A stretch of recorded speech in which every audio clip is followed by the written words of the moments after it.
name is Melissa, welcome back.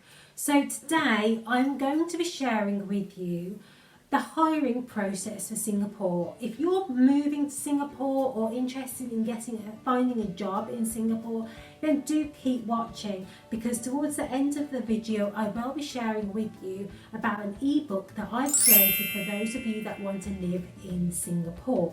So I help teachers build online profitable businesses, whether that's working for ESL companies or setting up your own business.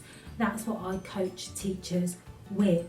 You can find details just down below in the description box. So a few years ago I was working in Singapore, and there is a lot to cover. You might have questions like, how expensive is it to live in Singapore? How do you find a job in Singapore? What is the lifestyle like? I will not be covering all of those questions in this video, and that's why I have the ebook. But what I will be covering is I will be going through the hiring process. So if, like me, you live outside of Singapore and you've considered working in Singapore, you might be thinking, how is the best way of securing a contract? Well, I would suggest that you make sure that you apply to work in Singapore when you are not inside Singapore. The reason why is that if you apply overseas, then the benefits are a lot better. You can, in your contract, have an allowance for accommodation, especially if you come from an education background like me. You can negotiate schools for your children if you have a family as well. You can negotiate healthcare, so private health insurance, and a lot of these things you can't negotiate once you are in Singapore. You're seen as a resident of Singapore or being there already. So the type of contracts that I'm talking about are expat contracts. I lived in Singapore and I was teaching speech and drama, and the way that I found my position was online. I looked online in a newspaper called The Guardian, which is here in the United Kingdom, and they were advertising for teachers.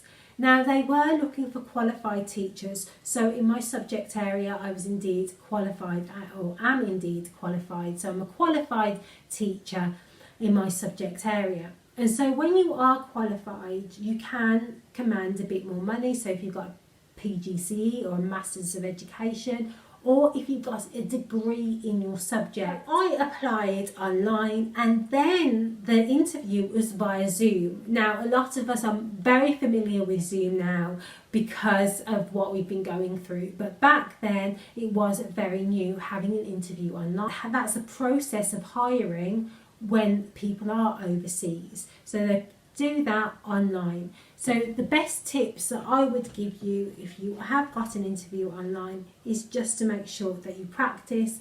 And by all means, if you would like some interview tips for online, then please do let me know down below. Put in the comments down below interview tips, and I will provide some interview tips, especially from an educational point of view. After my interview, I had another interview as well. I was given a contract. Now, with your contract, I would suggest that you look at your contract with a fine-tooth comb, and anything that you would like to negotiate, do negotiate. So I pushed back my working day by a few days of when I would start work. I asked for an extra allowance, not just for my flight, but because I wanted to stay as a connecting flight and wanted to stay in India to break up the flight so that I wasn't so tired when I got home.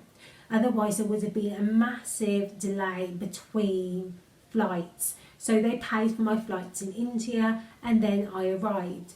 Don't be afraid of saying a certain date doesn't suit you. If it does not suit you to be there at a certain time, then let them know.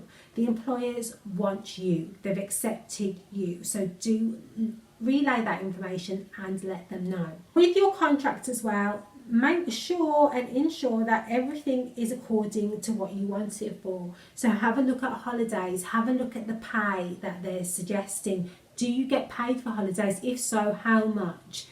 What extra do you need to do? So with my contract, I missed a few things. I didn't realise that I would have to do unpaid work, that I would have to go in, for a certain amount of hours a year to do unpaid work. I totally missed that, and I didn't see that. Ensure that you have a look at things like that, where maybe you can negotiate a bit more money and try to do that. Other things that I would look at in your contract as well is what's expected of you within your job, what's expected of you, the time that you start, when you leave, what happens if you leave or break contract. Ensure that all of those things are aligned with what you are looking for, and as I say, don't be afraid to change things and negotiate things. Make sure that it's clear that you require a property as well. If you're looking for more than just an allowance, if you want them to find you or source you a property, then put that in there as well. The way that it worked with myself is I moved over, I had an allowance, and then I was looking for accommodation. So that's how it was with me. I did think that they would be looking for accommodation for me, but they didn't. But they did house me with another teacher, a couple, and I was very comfortable there and had a month to look whilst some of my passes were sorted out. With Singapore, you can't sort everything out before you arrive. A lot of things you need to sort out once you have your work pass. So once you have your work pass, that's when you can get your bank account, that's when you can secure accommodation. Otherwise, without those things, it's very difficult. It's like you're an illegal alien, and you can't really even source property or rent property without your work pass being sorted out, and then that's when you can get your ID. Well, as promised, I do have below moving to Singapore, where it will answer some of your questions, such as bank accounts. What type of bank accounts can you use if you're looking for the internet, mobile phone contracts, certain questions that don't really come up in searches online where you do need in-depth knowledge. If you did like this video, then please do give it a thumbs up, and don't forget to subscribe, because I have a lot of videos on education, lifestyle and finance. Thank you for watching.